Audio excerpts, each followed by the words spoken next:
Thing you wrote, and this is the last thing that I wrote. Um, so, um, what the story's about is that sometimes you have a perfect day, and you want that perfect day to continue forever. And it's the idea of what if a perfect day did continue forever, but probably there would be some kind of cost or reason for that. It's called The First You and I. It's set on the Norfolk coast, and it's a love story. It's another one of those evenings. Your fingers fit my grip, an interlocking puzzle piece. Above us, white birds cast arcs, their beach shadows twisting sycamores. We could be the only ones. In the distance, on the expanse of beach on the other side of the groins, we find smudged figures distorted by the late summer sun glimmer. The air is spray fresh salty. This is our favourite place. Your fingers release mine and you walk ahead, your camera jogging from the next strap. Wait there, you say. I watch the distance unfold between us, a friction of unease. You stop and turn, raise the camera to your eye. I adore your concentration. I can't help but pose. Your smile is something only I can see, in the way that only I can see it. We fool around, look out to sea. In the distance, stately wind farms rotate. We love the contrast between their white rotors and the pale blue sky. I watch you take a few more shots, then I turn and scan the reverse horizon. Spot the orange glow of our car parked at the top of the curved concrete seed fences. From here I can see a seagull standing on the roof, and I imagine it has grown organically from the metallic surface. A thought to tell you later. Look at this, you say. I walk towards you, brush my hand on your dress above your hip, and I am here, touch.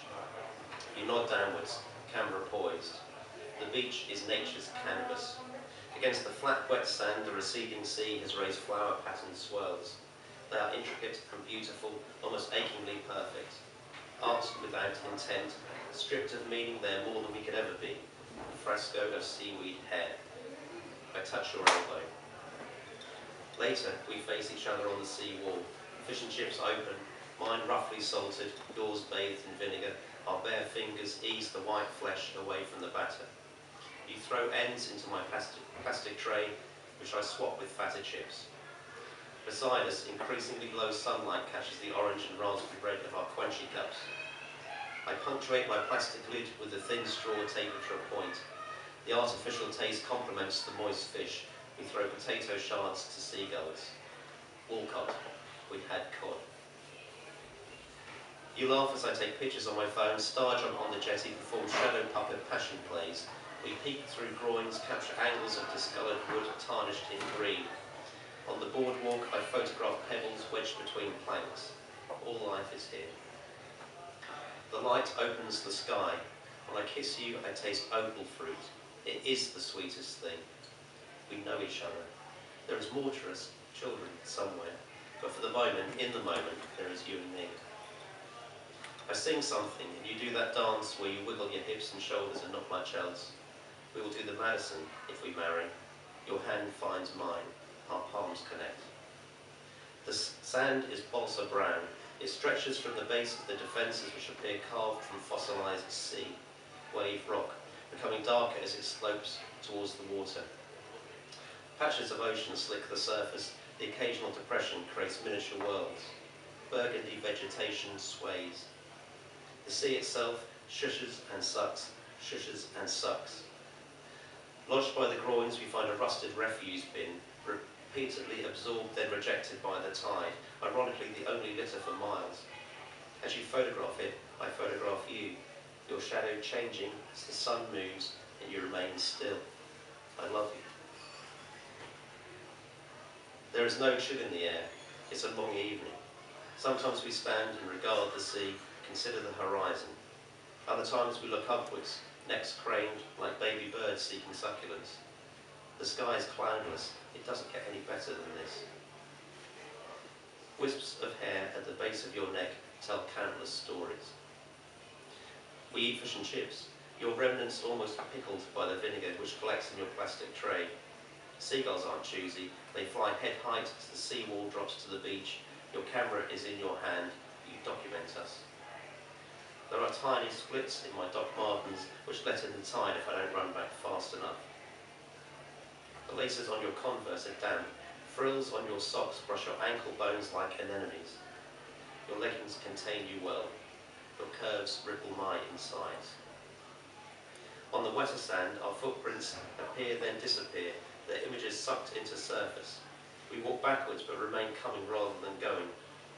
You squint in the light and reflect me when your sunglasses descend. Fronted, you are bug-eyed. Your freckled face, a cappuccino dusted with chocolate. You kiss my cheek and taste salt with your vinegar lips. I don't have to wonder what I look like to you. When you're facing the other way, I nudge a heart into sand. You squeal when water runs over your shoes, it leaves a frothy residue. The evening is warm enough for t-shirts and dresses. I imagine our coats there in the car. At some point, with you, there might be other places to go. But for the moment, I'm here with you, and you are here with me. When I star jump, I expose my belly. We sing Could a Pirate without translation. Just here, right now, is everything that we need. Millions of galaxies exist on the beach. Miniature crabs roll sand into the ocean. Those seagulls. You laugh. Are we allowed to throw them chips? You throw chips. They juggle them downwards, lengthways, into their gullets as though choking back words. And she still loves me, and I love her a bit more. A vapour trail becomes a brushstroke. The distant wind farms echo a helicopter. Somewhere a car coughs as an engine turns over. Peripheries. I take a close-up of Bladderwrack. The wet blackness extends to pale yellow air bladders. I rub these distended sacs between my fingers. Can you pop them like bubble wrap? I shake my head. I wouldn't pop these. And I'm right. I wouldn't pop them. Neither would I skim a stone into the ocean, which has taken 18 million years to make it onto the beach. Neither would I hurt you. The sun has yet to go down. At the sea's edge, we watch waves clutch sand before receding, leaving mathematicians' graphs, flowcharts. I slip my hand around your waist.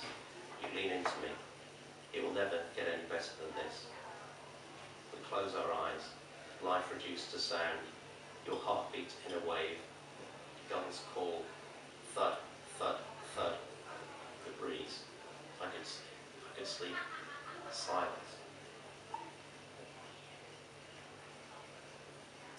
We return to the vehicle. We step over Debris. The night sky is illuminated with red and blue flashes punctuating smoke. You ease yourself back into the car, concertinaed. I bend one leg back at the knee, reinsert the steering column. Grimace. I can hear your breathing. When I observe your face through distance, all I see is love, my love, I'm hungry. We either eat at home, I say, or here. You nod. You might be crying. It's another one of those evenings. Fish and chips on the beach and gulls vying for our attention. There are no inconsistencies. We hold hands across the divide. We existed.